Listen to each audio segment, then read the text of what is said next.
cricket boards actually make watching their games almost impossible now. I spend almost as much time trying to find where I can view it as I do actually following the action. That is why I use NordVPN. They let me find all the cricket I want to watch while protecting me from the nasty side of the internet. Nord will free your cricket matches. Grab your exclusive NordVPN deal by going to nordvpn.com/good areas to get a huge discount off your NordVPN plan plus 4 additional months on top. It's completely risk-free with Nord's 30-day money-back guarantee. Watch every match with NordVPN.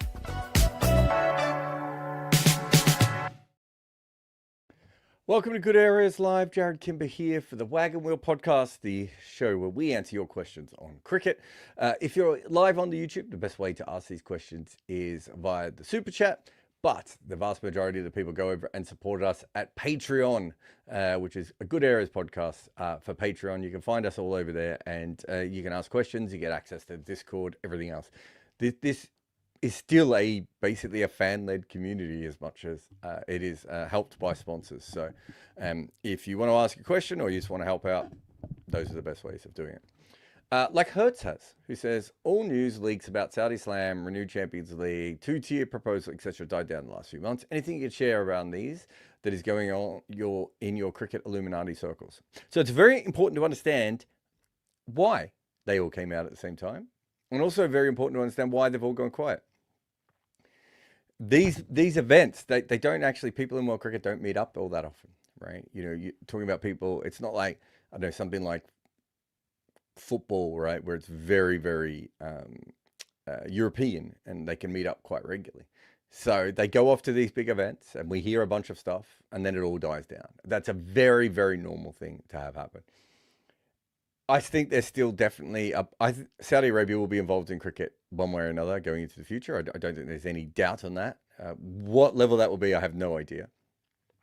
Champions League, I haven't heard much about that. A two-tier proposed is still something that they're talking about. It's still definitely on the board, but it's just that they're not talking as much at the moment. Before the next meeting, they'll start talking a lot again, and that's generally how these things happen. Lemon says, only one current test captain is left-handed. Do you think there is any bias at all towards right-handers for captaincy? Yes, I do. I think left-handers are generally seen as lower human beings.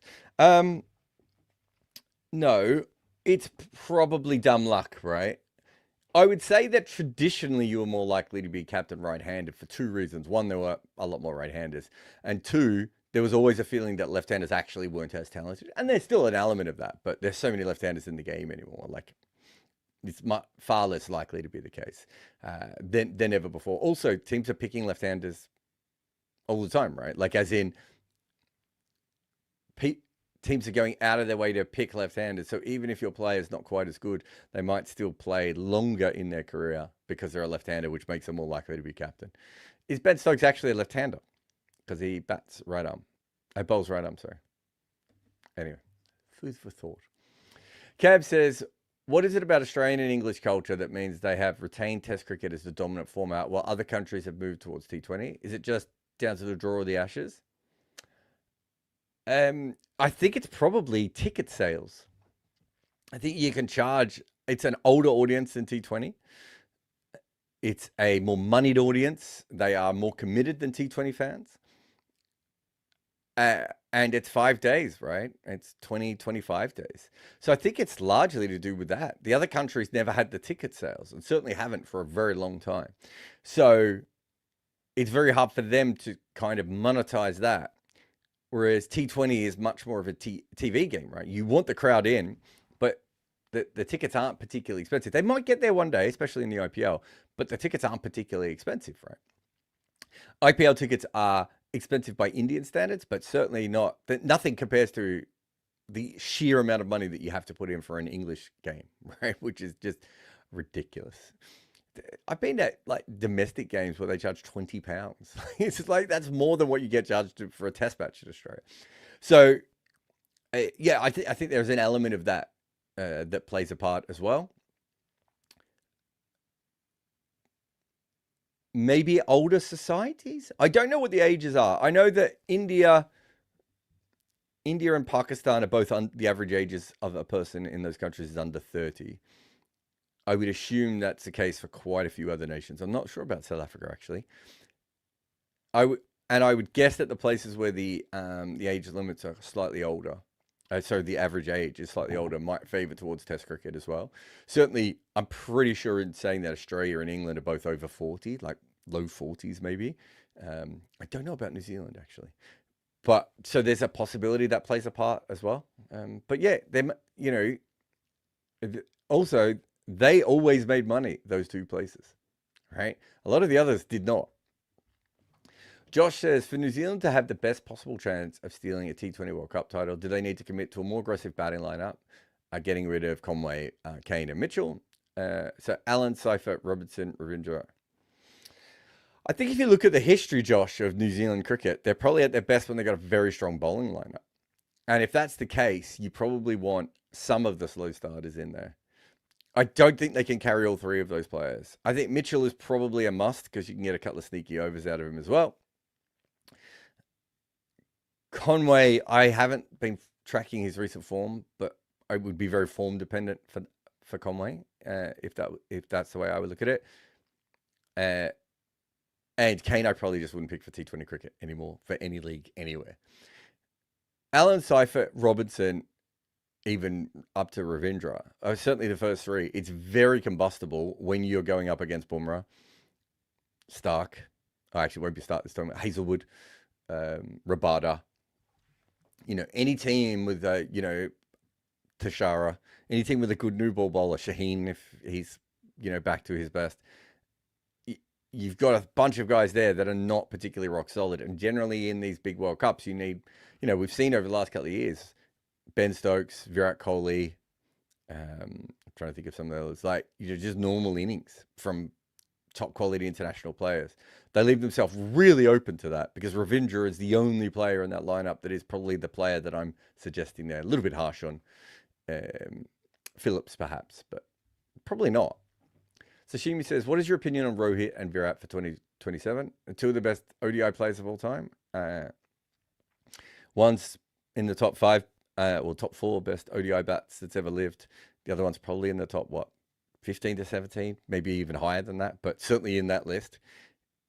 They have played incredible roles of recent times that has also helped the team. I'd be probably going with that, based also on what we just talked about in that last thing of we know they can do it. A lot of it will depend on form, though. If they don't have the form, I think you have a reason to move on. But if they're making runs in ODI cricket, I would assume you would just keep picking them. Karen says, do you keep up with other cricket shows like Cricket Buzz Live, Great Cricketer, or Stick to Cricket? Or are there any other cricket journalists or analysts whose work you personally follow or rate highly? No, I definitely haven't watched Cricket Buzz Live. The Great Cricketer, some of the clips, and Stick to Cricket, some of the clips. Willow Talk with Brad Haddon would be another one that the clips would probably be something that would come up. I'm trying to think of some of the others. Probably the same with Harmy and Manners. Caribbean Cricket Podcast is probably the cricket podcast I'm most likely to listen to. And there's a reason for that. It's not that I like MASH and Santoki, because obviously I don't. And if anyone says that, they're a damn liar. But it's because there isn't anything to read. It's easier for me to read than listen. And I've tried to come back into basketball via podcasts. So my podcasts are all taken up with basketball, whereas the reason I don't do as much reading on basketball is because all my reading is already done on cricket. So I'm much more likely to read things in cricket than I am to listen. And that's just the way that, I suppose, the algorithm has worked, the way that my timing has worked and everything else. I've got an app called Pocket where I save all the articles. I've probably got 40 to 50 unread cricket articles in there at the moment, right? And I'll power through those at one stage when I'm, on the way to an airport or traveling somewhere, waiting for someone or something like that. So yeah, it's much more likely that I do that than I listen to podcasts. I don't think of it. And Caribbean, I wouldn't say is in my regular rotation. It's just that when there's something I want to follow up, I probably listen to that the most. But yeah, it's mostly the clips of all the other shows in the way that they work. So yeah. Oh my God, Lemon. This is a long one. I understand if you can't read it all the true. I might not be able to read it anyway. Judging batters' ability, okay? Take the mean of ratios between a batsman's regional average runs per wicket against each bowler that the bowler's regional bowling average. For example, a batter averages 40 in India against bowler A and 35 against bowler B. Okay.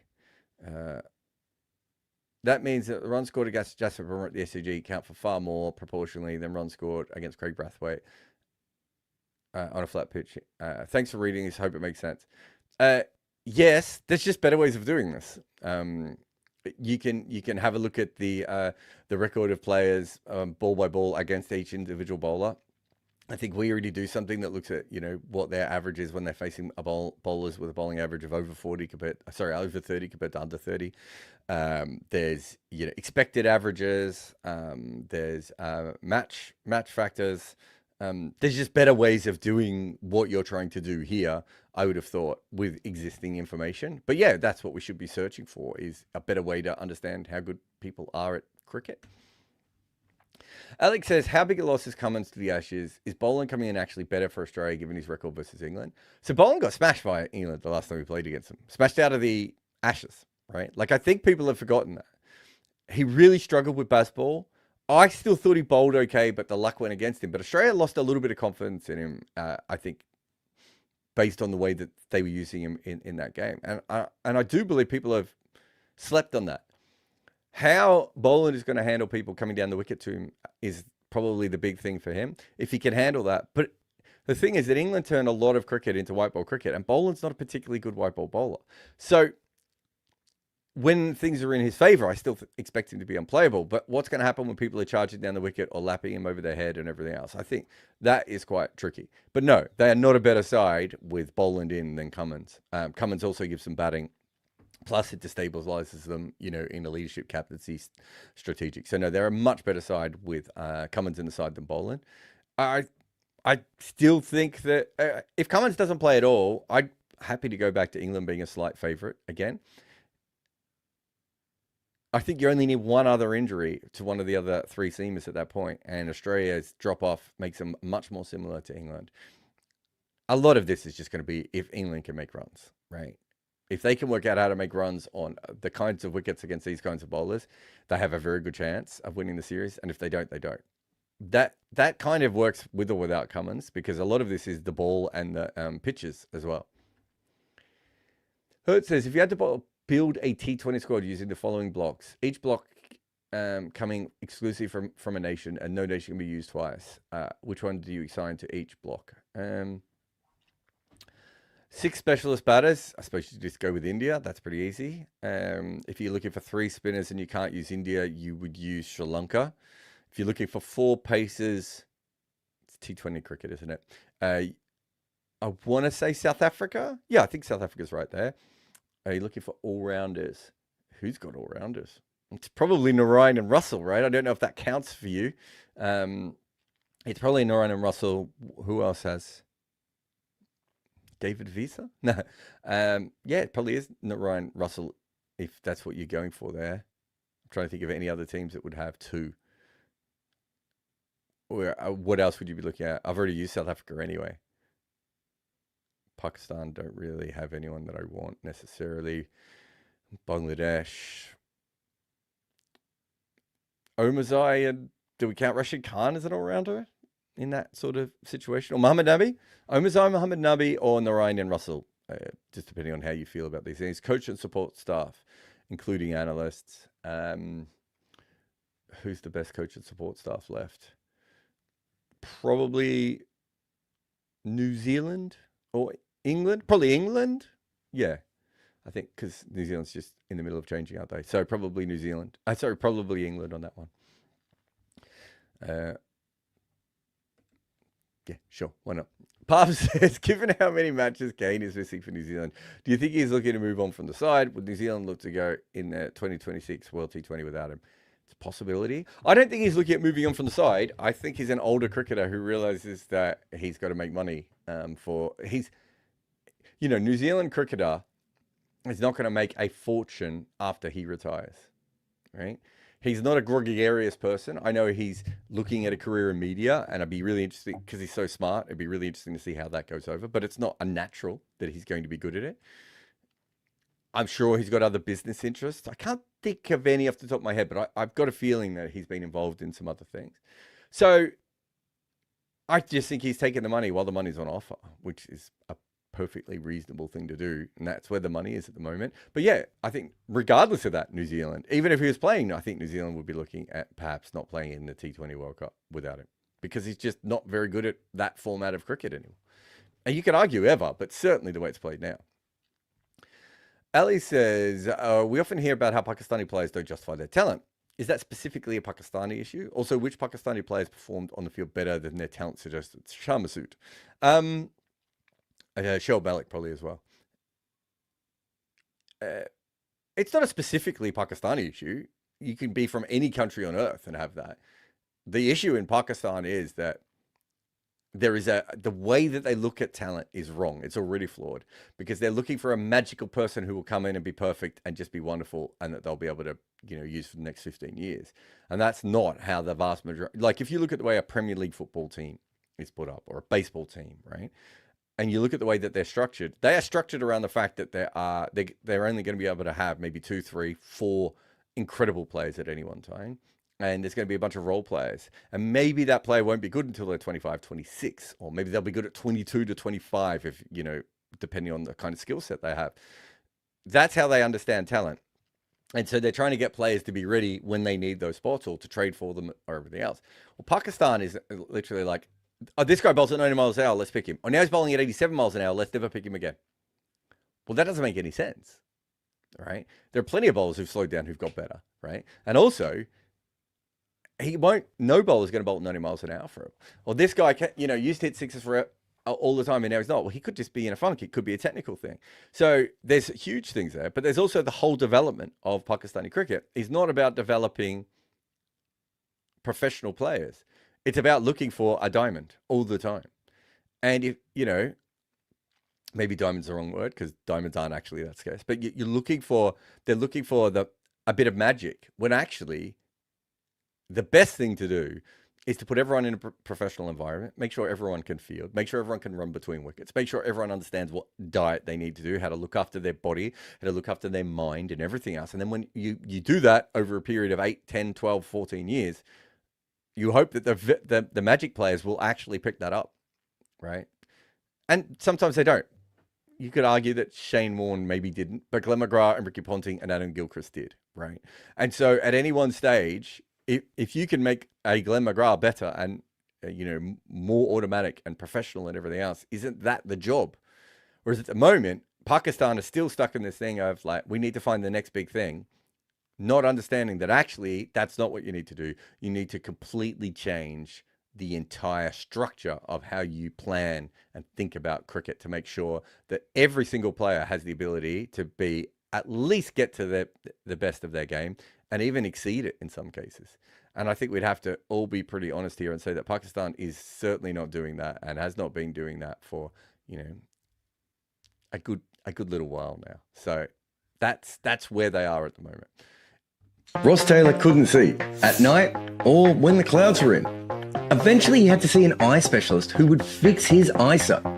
In the 2 years before the change, he still averaged more than 50 in international cricket. The top level of batting talent can basically see in the dark. That is who we are talking about in our new book, The Art of Batting. Head over and order your copy today.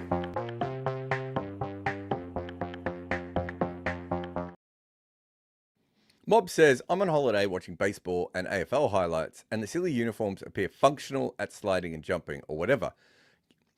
It got me wondering, how would Jarrod Kimber revolutionise cricket uniforms, i.e. the clothes and shoes, not the batter wicket keeper protective equipment? I think I might have done a short video on this recently. I think it was a New Zealand writer who wrote a whole piece about how cricketers should wear shorts. And I basically pointed out why they shouldn't wear shorts. And it's mostly to do with the pitch and the square, right? If you were just running around the outfield all day, actually shorts would be okay. But you see why so many players have those, like, I don't know what you call them, the sort of elbow warmers type things, is because those grounds are hard. And if you slide on them, you will get hurt, especially the amount of times that people slide on cricket grounds in modern cricket. So I'm not sure there is something specific that I would change. I've always wondered about sleeves on bowlers. Maybe because I grew up playing Aussie rules football and basketball where you don't have sleeves, and those are sports where you get your arm above your head. But I have always wondered about sleeves on bowlers of like, is that something we necessarily need? Other than that, I think we've got what we need in cricket. I certainly can't think of anything else, Mob, that would add to the game. Funny hats. Funny hats add to everything. Karen says, if Ravindra Jadeja is able to end his career with a test batting average above 40 and a bowling average below 25, would he be the first to ever do that in the modern era? He wouldn't be the first to ever do that in the modern era. He would be the first to ever do that. No one's done it in any era. The best record of all time, Karen, at the moment, as far as all rounders, I should say the only player ever to have, I think it's 50 wickets and 500 or 1,000 runs. I can't remember how many runs he made. But in a career is Aubrey Faulkner, who has that amount, and he's the only person ever to average over 40 with the bat and under 30 with the ball. So no one has ever done it before.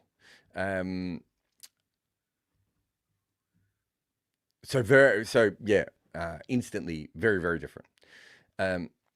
Is a player averaging 40 with the bat and 25 with the ball more valuable than a Sobers or Callis, 55 with the bat and 33, 34 with the ball? I'm leaning towards yes, because on a good team, a Callis and Sobers shouldn't get as many overs as there was likely be 3 or 4 better bowlers. The issue here is these are 3 very different kind of bowlers, all-rounders in general. For a great part of his career, this is where focusing on batting averages and bowling averages don't help, because it doesn't tell you the full story of Sobers and why he's a better all-rounder than both of these other two. But for a great part of Jadeja's career, he didn't actually help the Indian team as an all-rounder. And by that I mean he didn't give them the 5th bowling option. That is the most important thing that you can do. Callis does that from day one until basically the last year of his career, I think maybe year and a half, where he doesn't bowl much. He gives them 5 frontline bowlers in every single game. It takes Jadeja quite a while to get to that position. And then he spends a lot of time batting at number 7. When you bat at number 7, you are still reliant on a very good wicketkeeper. Again, the reason why Sobers and Callis are more important is they are top 6 batters of which you lose nothing, and in their cases actually add. And they are world-class 5th bowlers, right? They would be, I mean, I'll answer the question a little bit more when I talk to the bowling a little bit. Again, that is way more transformative. Like, Sobers comes into the side, he bats in the top order, and they have their team's 5th bowler / permanent spinner. You know, however they want to do it. I think they mostly had another spinner in the games that he played, but he was like their defensive spinner when he first came in. Jadeja's just not doing that. And eventually does it at 7, and now he's doing it in the top 6. But a lot of his career, you don't get the all-rounder stuff. So the average I'm not as interested in, because that's about efficiency and it can be about pitches and many other different things, right? Secondly, it's about then how useful you are in multiple situations and where you fit in. One of the incredible things about Sobers is he starts as a 5th bowler and ends as like a 3rd or 2nd bowler, right? So by the end of his career, he's taking the new ball and then coming on quite often as the 1st or 2nd choice spinner. That gives you so much more than what Jadeja or Callis can ever give you. Callis's numbers are quite interesting because his bowling numbers don't pop. In fact, I'm pretty sure if you did a real thorough analysis, which I think I have for a piece that hasn't come out yet, you can make the argument that even though the averages are way different, I think Sobers averages 34 and Callis is 31, 32, that Sobers is as good a bowler as Callis, and then more useful because of the other things I just said. So when you're looking at an all-rounder, you're really looking at what they do to your team. If you play with Callis, every single game you play, you have 5 bowling options available to you if you want them, or you can bat to number 8, however you want to use that flexibility, right? You have that ability to be able to do that in every single game, but generally 5 bowlers is the dream. If you have Ravindra Jadeja, when he eventually gets into that top 6, he becomes that guy, right? But for a lot of that time, what you really have is a world-class bowler, great, absolutely fantastic, and a person who makes your batting order a little bit longer, which is helpful, but it doesn't actually make you all that much more likely to win games. Actually, more helps with draws and stuff, but certainly doesn't help you all that much more likely to win games. The best way to win games is to guarantee that you take 20 wickets. If you have 5 frontline bowlers, you're much more likely to do that than to have a strong number 8, right? Eventually gets to number 7, as I said, and then moves up to number 6. Number 7 is handy, but it needs to be, depends on the rest of the lineup. By the time he gets to number 6, he's then in the same world as Sobers and Callis, right? And there'll be people who say, well, it's very hard to get into the top 6 of the Indian side. But it is worth going back and having a look at some of the teams that Callis and Sobers played in. But they were pushing out incredible players out of the lineup. I mean, the West Indies side was so absolutely stacked. And Sobers was still in there as a frontline batter. And he would have been even if he didn't bowl. That is not the case with Jadeja. So again, you have a difference there. And then with Sobers, by the end of his career, and this is probably the last 10 years, so it's a decent chunk, certainly the last 8 years, he's your new ball bowler and a very well-respected new ball bowler. The batters who faced him were like, no, he could bowl.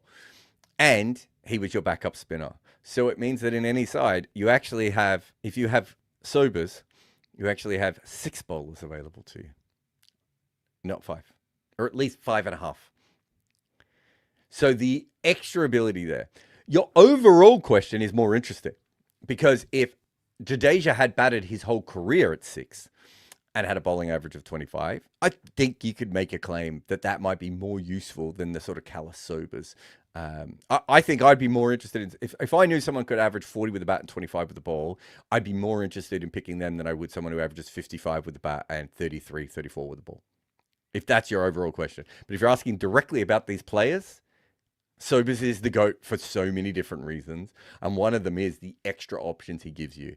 You can go into a game with Sobers and 3 specialist bowlers and still have 5, or you can argue 6, but certainly 5 different bowling types available to you. It's just a freak that we have never really seen the likes of before. Ajit says, how wide do New Zealand always seem to underperform in bilaterals across formats, but then overperform in big tournaments? Is it more or less the same squad that they have in both? So one of the reasons is that generally World Cups are a bit more tense and the wickets are more favoured towards bowlers. And generally New Zealand come in without too many weaknesses in their bowling attack, and specifically with them, good new ball bowling. So they quite often get wickets and they get themselves into the games. And then these are lower scoring games. And so if you look at, that sort of Williamson, Taylor kind of period, they had 2 guys who were obviously well above normal level of talent, who, when the going was tough, were probably going to be able to stick in and stay in, right? And then they always had the bowlers either to back that up, or the bowlers were the ones who got them the low total that they could judge. So I think there's a technical reason why New Zealand is so good. Maybe also the ability over a long period of time to be maybe more consistent with having all-round talent, which means that they very rarely go in with a very weak number 6, number 7, or a very bad 5th bowling option. Might be another one, but I haven't looked into that one as much. Nadika says, if you were picking an all-time test team to go against another all-time team, would you be comfortable only picking all-rounders for your bowlers, or would you need a couple of specialist bowlers to take 20 wickets? When I'm picking an all-time team, I'm trying to take as many wickets as possible.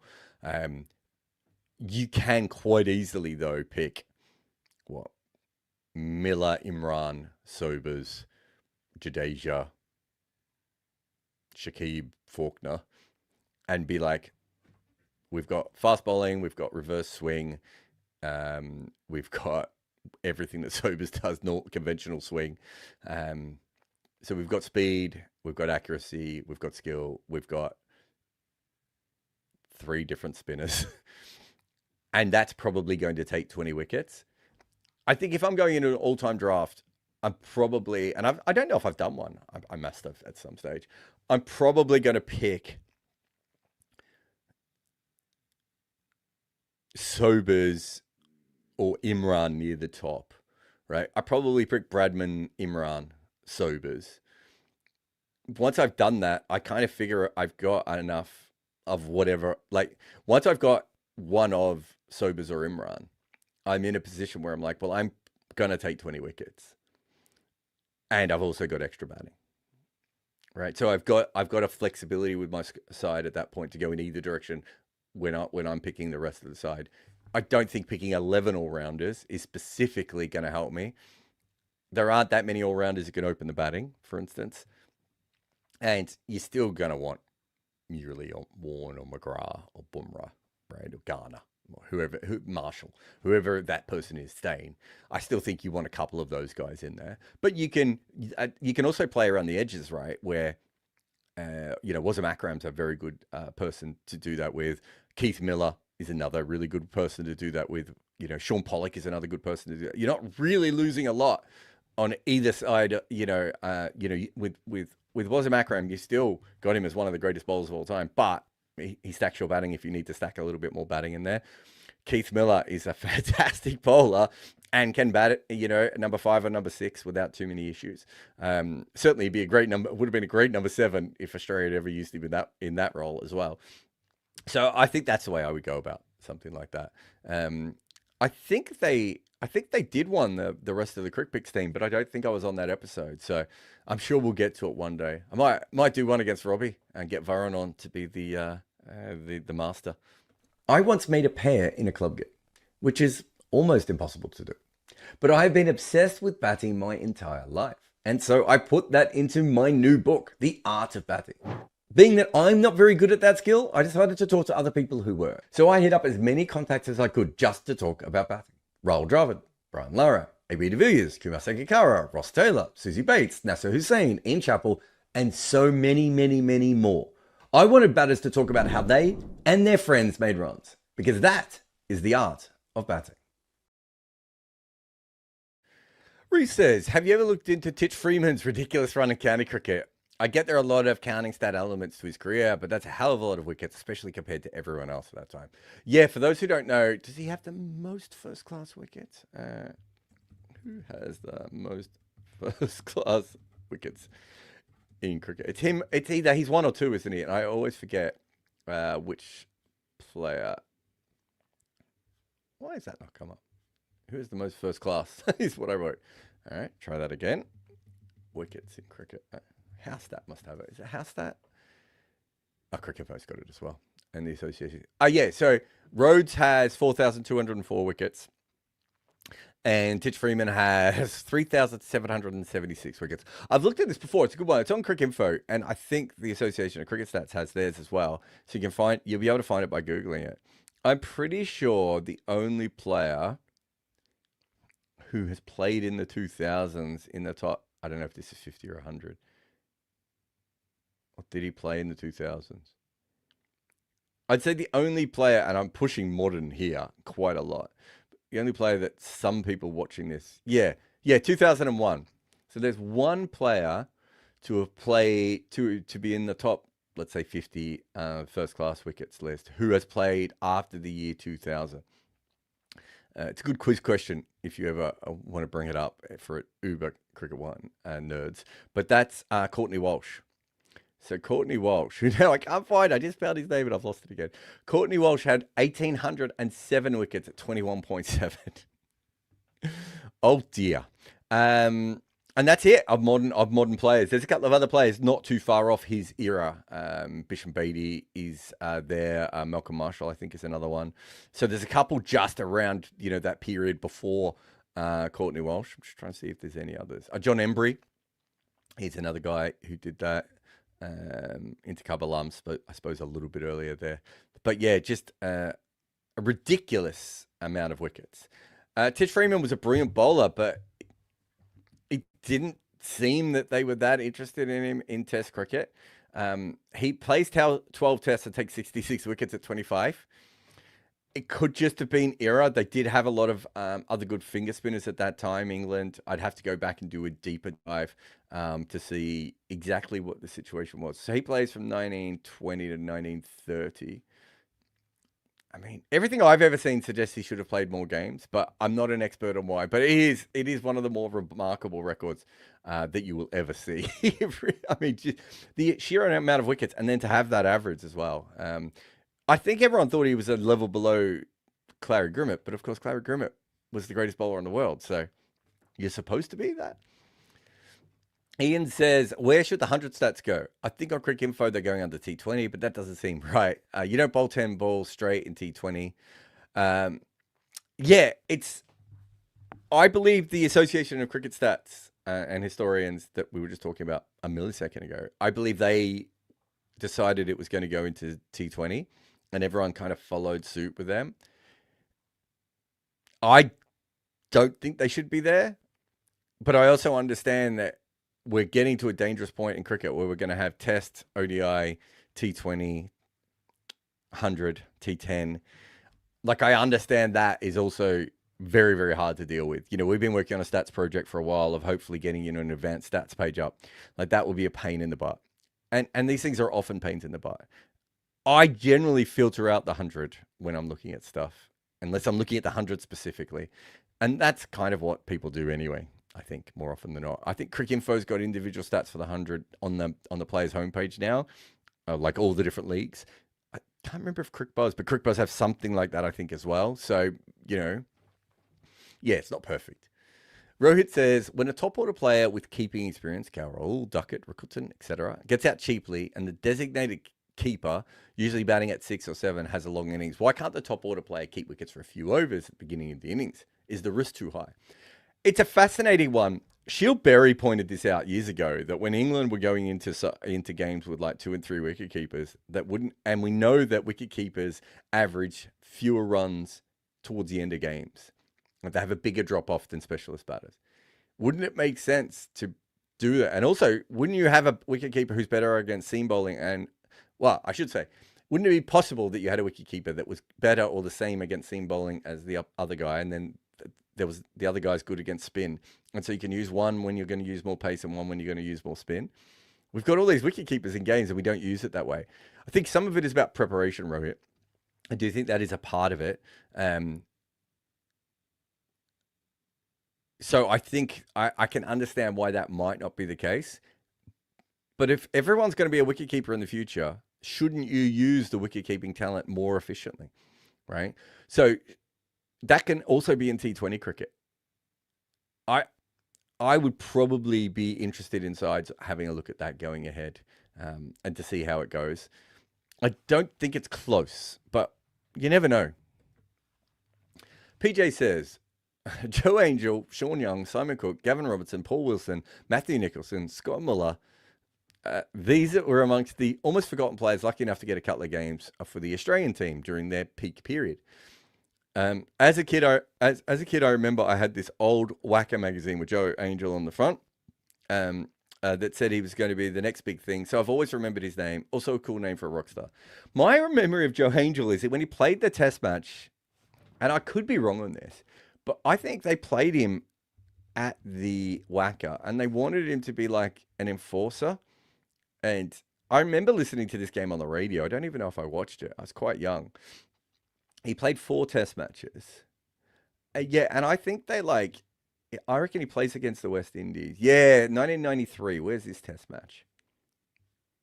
I think that's a fascinating one. Because I think they brought him in as like a fast bowler to bounce out the West Indies. That's my memory anyway as a kid. I haven't looked at it in a very long time. And he just wasn't that fast. Yeah, at the Wacker, 1993. Let's have a look. He takes 1 wicket and goes at almost 4 runs and over. So yeah, I'm willing to say I'm right on that. I don't think that was even the kind of bowler he was.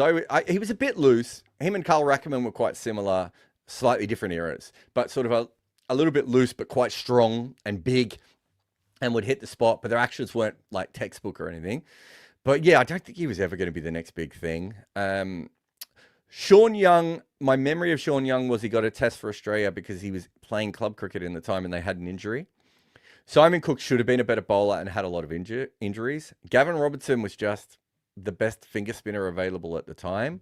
Paul Wilson, who's now an umpire, big blocker Wilson.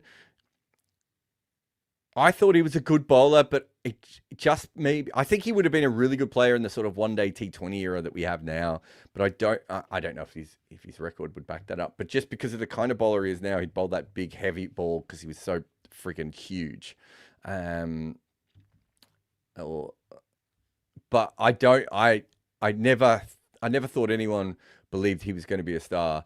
And this is what I think people sort of forget, that these guys come in and out, right? Like even in very good teams, you can go back it's the same with the West Indies. You go back to some of the old West Indies sides. There's some very random cricketers who come through.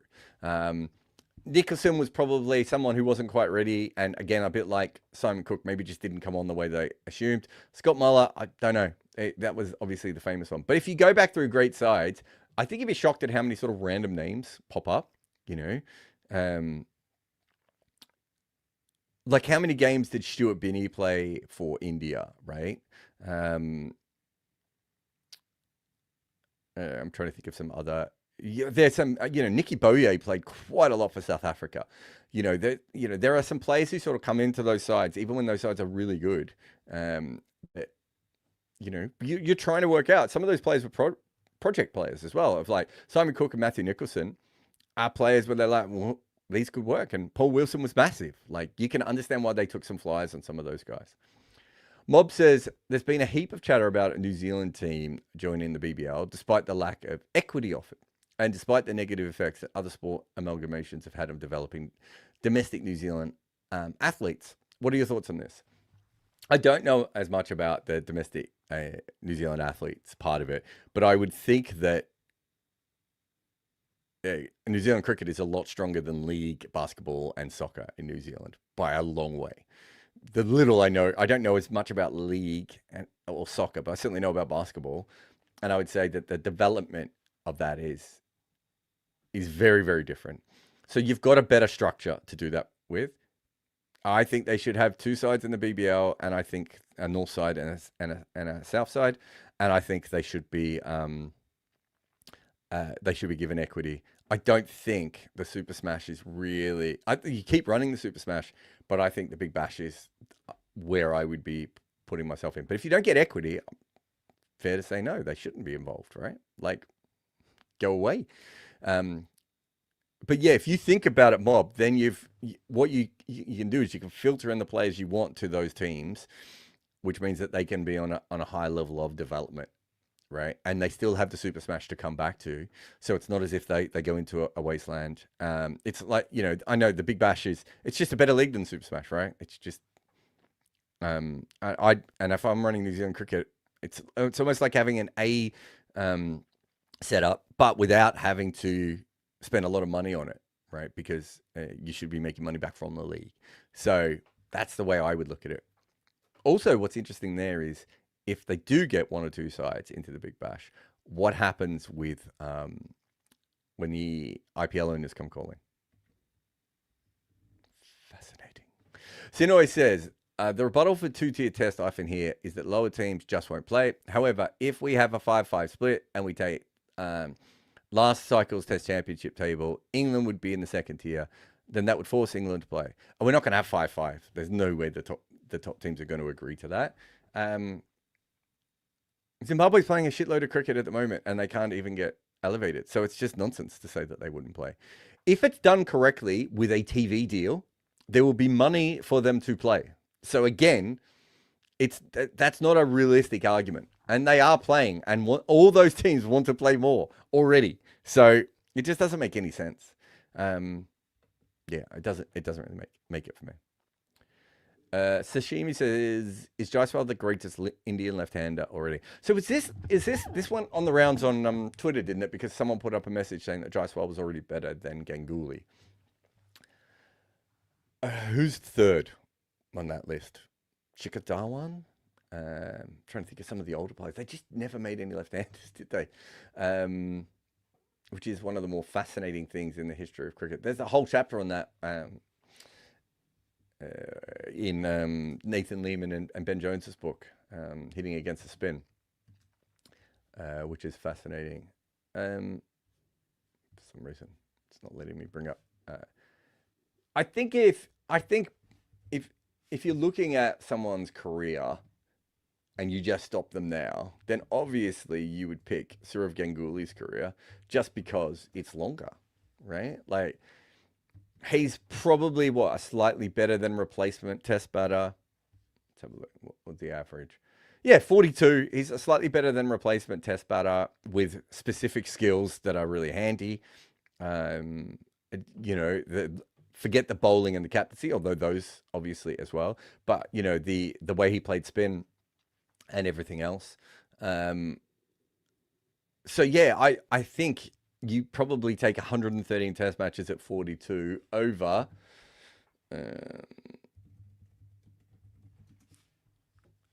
26 test matches at 51.7. 10 times out of 10, I would take that, right? So if that's the way you're looking at it, then you take Ganguly's thing. But clearly, Jaiswal's a much better bat than Ganguly. I don't think Ganguly would argue with that, right? Maybe some like hardcore fans from Kolkata from the 90s. But no one else is really arguing that. I would assume everyone else is pretty much like, yeah, Jaiswal is a better player than him in pretty much every way that I can see. But yeah, if you're just going on careers at the moment, then, put it this way, 113 test matches, to play 100 test matches and average over 40 with a little bit of captaincy, with a little bit of bowling and everything else, that's such a good cricketer, right? I think because Ganguly played with other players and we know he had so many weaknesses, it's easy to make fun of him. Also because he's kind of that guy, right? He's the rich kid who's a bit arrogant. We're going to make fun of him, right? I think that's fine. But we also have to say this is a well above average cricketer. Like he wasn't close to the art of batting, obviously. But I would have thought that I could have found many arguments for him being a well above average player, like without really having to do all that much work. So if you're asking me whose career I would pick Ganguly's. If you're asking who I'd pick on talent, I would pick Jaiswal. But I don't think that, that's been the case for a year and a half, right? Like that. It's become a new conversation, but I don't think specifically it's anything has changed in the last year. Jaiswal was better than him as about a year ago, right? Like that was pretty obvious from like even if Jaiswal, let's say from now or from I don't know 10 test matches ago, whichever mark you want to go, went on a Jimmy Adams like drop, I think we would still go he was more talented than Ganguly. He just didn't make the runs. So no matter how you look at it, and apologies that I couldn't bring the stats up, but if I'm sleepy on some like old left-hander, I can't think of any other left-handers that I might have missed. This video is brought to you by our supporters on Patreon. If you want to be part of the community that makes content like this, head over now. Ben Duckett does not leave the ball. He goes after everything. That is his signature style. Well, actually, no. Perhaps now he is best known for Duckett's Buckets, his new hat range. I don't know if Herbert Sutcliffe sold his own hats, but I would definitely have bought them if he did. But Ben Duckett does, so you don't need to be left alone without one. Chase down your own Duckett's Buckets today.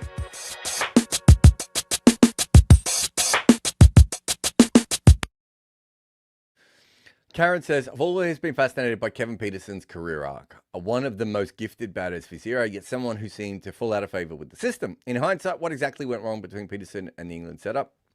Broadly, has the ECB historically struggled to manage and retain unconventional talents? I think everyone struggles to handle unconventional talents. I don't think there's ever been a system in the history of mankind that has been set up to handle them better. Peterson is a difficult person. He's without doubt on some spectrums, I would assume. I don't know if he's, but just having met him and having watched him, I think he thinks about the world differently. He acts differently. And as someone who is neurodivergent, you kind of notice that pattern in other people. But I would also say that a lot of his bravado and nonsense is trying to overcome a lack of confidence and a lack of self-worth, which goes the other way, right? And I think the people that were in charge of English cricket at that time believed that they could get him in line by bullying him and by, knocking him down a peg every now and again. Also, Harmy's talked about this a lot, that I think that KP really respected some of the guys in the change room, and when they left, he kind of thought he was that guy, and that caused issues because some of the other guys thought they were that guy. Um, and yeah, so I think there was an element of that as well. But when it comes down to it, they tried to bully him back to. I had a conversation with someone inside the inner circle about a year before all this broke down, maybe even 2 years, I can't remember. And he was telling me what they were doing, and I went, yeah, that's not going to work. And they were like, what do you mean? No, no, no. He says something, and then so-and-so says this, and that puts him back in his spot. And I went, yeah, until you can't put him in his spot. And then he's going to be, there's no one who'll be able to keep him down, right? And also, you're bullying him. And it's really obvious that you're bullying him. And they would always say the same thing. You don't understand what he's like. And I'm like, I do, because I've lived a long life and dealt with lots of people with those kinds of issues. And what I know is that if you think that you can bring them down by knocking them down a peg or by having a go at them or any of these sorts of things, they store up each and every one of those. And they're going to remember the details in a way that you never will. And then they're going to come out in several books, right? So I think it was the wrong way to manage him. I'm not sure what the right way to manage him would have been. He was a difficult person. He had problems pretty much everywhere he played. Maybe Melbourne Stars, and maybe less so in the IPL a little bit. But generally, he really, I always felt with KP, he really had to respect the person that he was kind of dealing with. And if he didn't, and then didn't feel respected back from them. Be interesting to talk to someone like Stephen Fleming, who obviously was in charge of Melbourne Stars for quite a while. But also, KP is a genius, that KP genius. KP is actually a genius, and sometimes you have to listen to him. And so if every time he stands up to tell you something, you do that, you're actually not helping yourself as a team. It was just poor. He is a difficult human being, and they were not set up to be able to handle that. And I think a lot of work has been done throughout cricket to understand this more going ahead. Ali says, are you excited by Japan's chances in the World T20? Most of their players seem to be natives. Is that a word we use, Ali? Is it too soon to get excited for a new competitive team with decent local support? I will always say the same thing. I don't give a shit where the players come from, because half the original Australian team were born in England, right? Like, it's just a nonsense thing to worry about that, Ali. South Africa were basically England light for decades, man. You just weren't there, right? Like, eventually it happens. As Ireland's maybe one of the best modern stories of this, where the old Irish teams had plenty of players in from other countries, and now they are producing their own players. I've said for ages that I think Japan can do something in cricket. I think if you like baseball and they like that sort of stuff, cricket is like a nerdier version of baseball in many ways, right? Like, it's like a colonial version of baseball. So I can understand why people in Japan would get obsessed and would get involved with it. And there's no reason why athletically they shouldn't be able to play cricket. I don't know enough about their team to tell you whether they're going to do good or not. But yeah, every time there's a new team in a World Cup, we're all going to race over and have a look. They've got some good kits. And I do think good kits is the way to start. Ajit says, why do teams, especially T20 franchises, not have definite home and away kits? Is it simply because not all 11 players from both sides take the field at once? It's because you're not ever passing the ball to someone, right? So clash kits don't matter. That's the main reason we do it. Right, well, don't do it, I suppose is the best way of putting it. I still think it's a missed opportunity not to have two kits, but like from a sales perspective, from a marketing perspective. But that's the reason we don't do it. But it was hilarious. I was watching Bangladesh, South Africa yesterday, just going, the wicketkeeper and the batter just look exactly the same to me. It's ridiculous. Yeah, so we should just do it. I just think it makes more sense. If the part of the whole reason of having those colors is to make it easier for casual fans, and then we go out of our way to make it harder just because a lot of teams have the same colors. Every cricket team in the world should have a dark color and a light color, right? That's as simple as that. I think it would be awesome. Sell more shirts. as someone who collects cricket shirts and loves cricket shirts, there is not enough cricket shirts in the world. That's what I would say. More designs. Where's the Jaffna Stallions when you need them? Reese says, I've always found Paul Collingwood a weird player to define or understand in historical context. Is he just average when we look back at it, or was he, alongside KP Freddie, one of the England's first really good all-format players? I think he was a very averagely talented player who maximized almost every part of what he did, fielding, batting, bowling. Bowling is obviously his weakest skill, but he could still, you look at him in one days and his ball, he's got 100 wickets in one day cricket. Like, he really shouldn't have done that.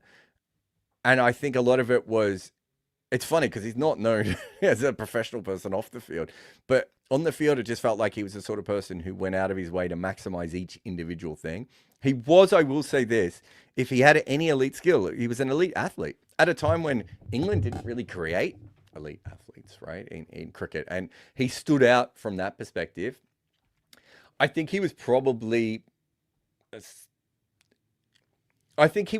someone who was very good on flat pitches when he batted and played on a lot of flat pitches in Test cricket in that era, or flatter pitches. If you have a look at his Test record, it's much better than his first class record. And I think that's just because the wickets were better, especially in Durham when he played. One day cricket, probably a little bit slow with the bat to be considered an all-format. What did you call him? An all-format? Wait, let me just go back. First really good, yeah. I'm not sure I'd have him as a really good all-format player. I'd have him as a solid all-format player. And he couldn't replicate anything in T20 cricket, could he? He's almost a bowler in T20 cricket rather than a batter.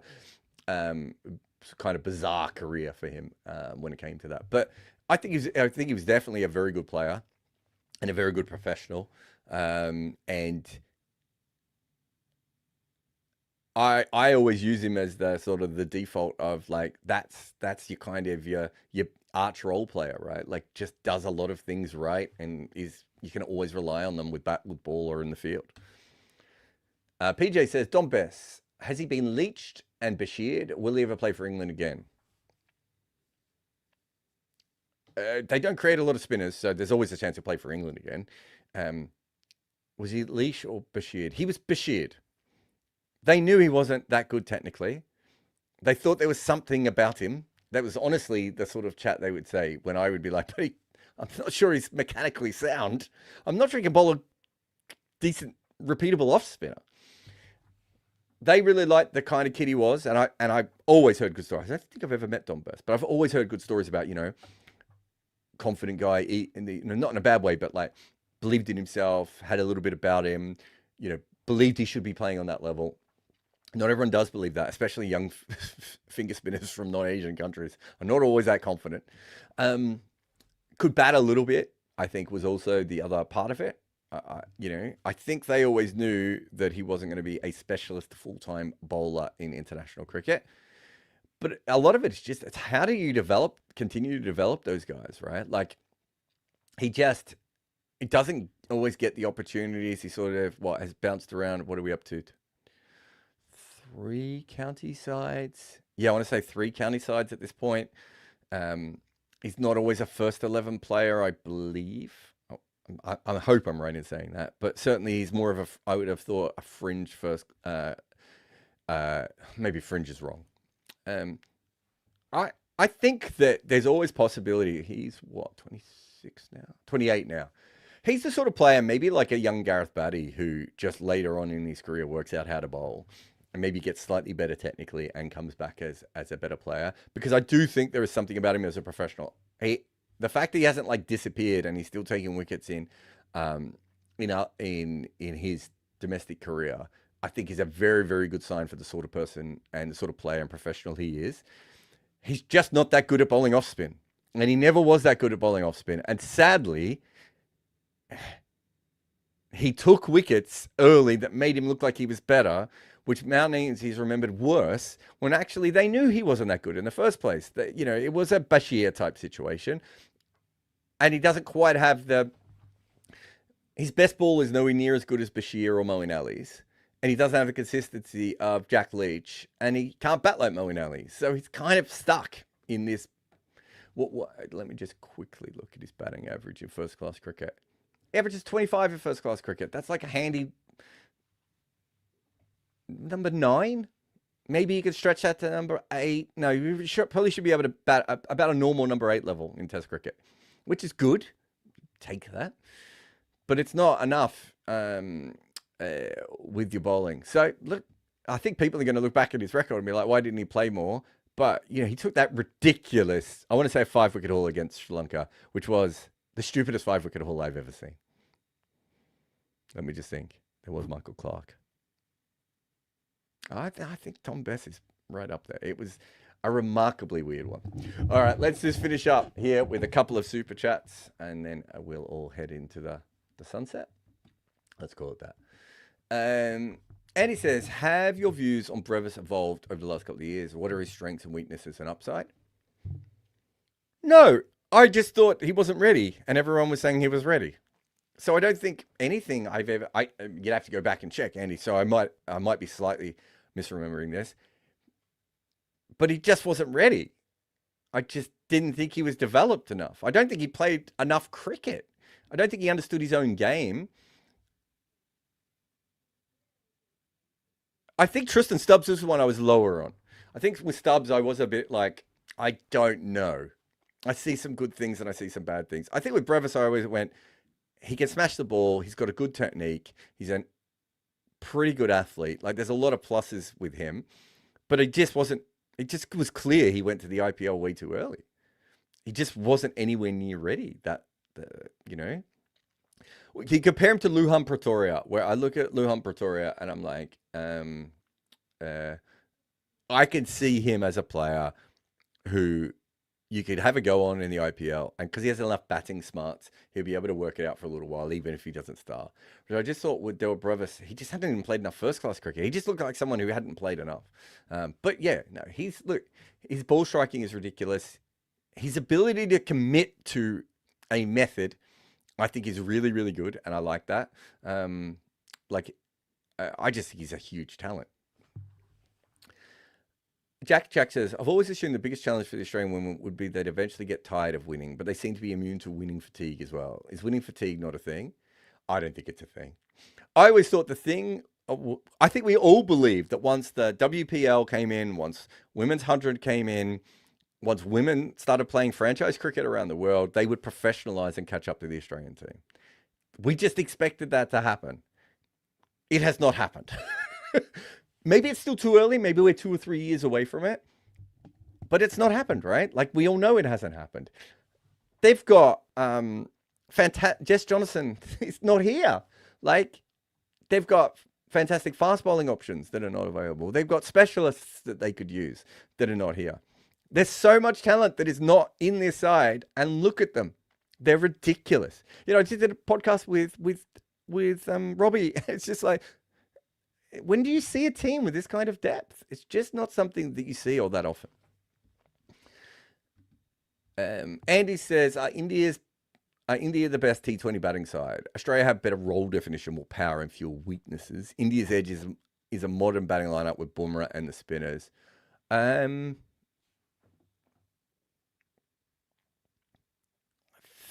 trying to think of the two lineups. I think India is the better batting lineup. Yeah, I think they're the better batting lineup than Australia. Yeah, I'm pretty sure. I'd have to have a look at the numbers and go through the teams a little bit, but I think I have them as margin. I still really like the Australian batting lineup as well, but I think India is probably slightly better. Samit says, Patrick on oh my God, the Caribbean Cricket Podcast said West Indies should woo Saudi for funds. Would something like hosting a marquee test T20 either be realistic?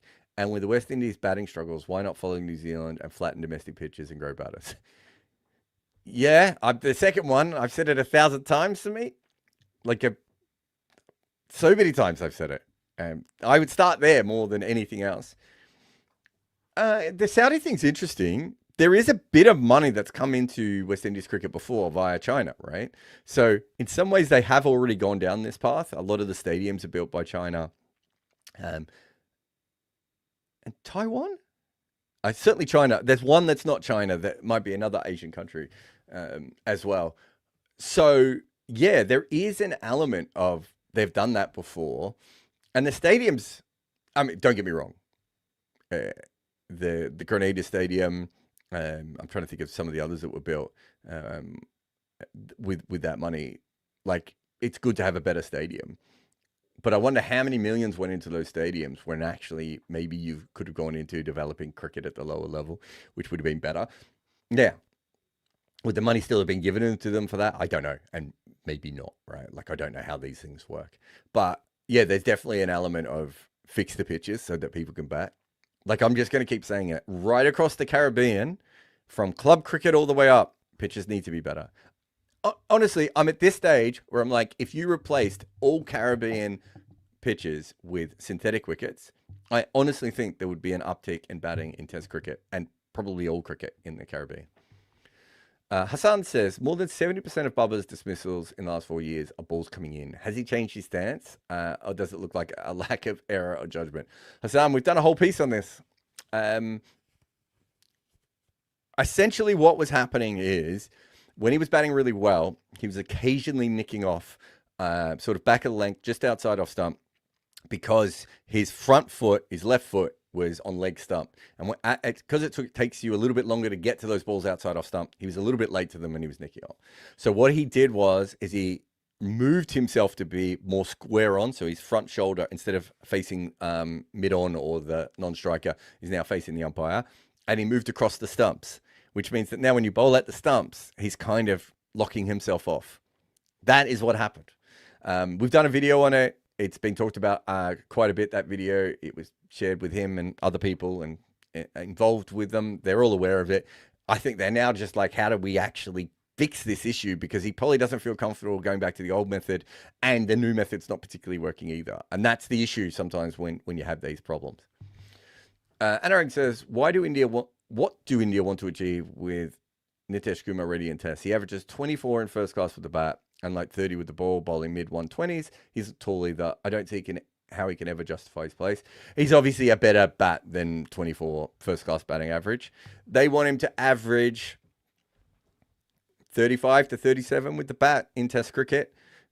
And that's era dependent, of course. So you can bring that down to this current era. That might be 34 to or 33 to 35.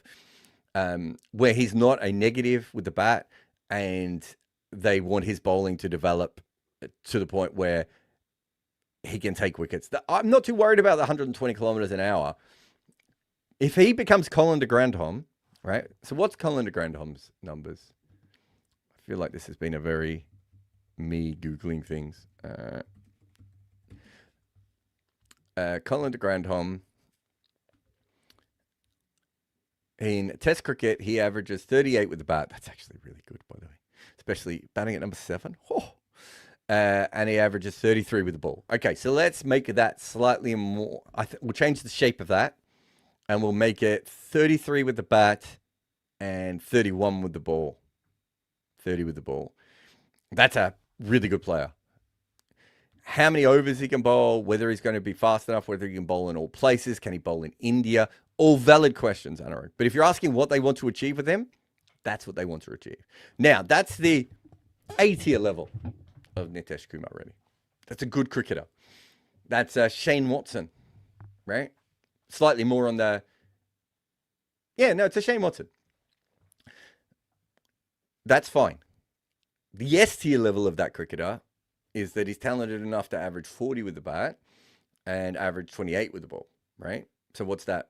Tony Greggish numbers? I don't think he has the skills to do that, but I also don't see 2 or 3 other guys coming through the system where they have that. So if they end up with the A tier or even the B tier, what's the B tier? 31 with the bat, 35 with the ball. That's handy when they need to bring him into the side. That's 3 different versions that they're all going to get something out of. I think it reminds me of what Mike Selvey said years ago about England and Sam Curran, when he said, do England know what they have in Sam Curran? And I think Nitesh Kumar Reddy is very similar. Does India know what they have? And they have to be really, really clear with exactly what he is. You can't bat him at number 8. and bowl him 15 overs a game, right? You're not getting anything out of that. Do you know what you have, right? And then where do you fit him into the side?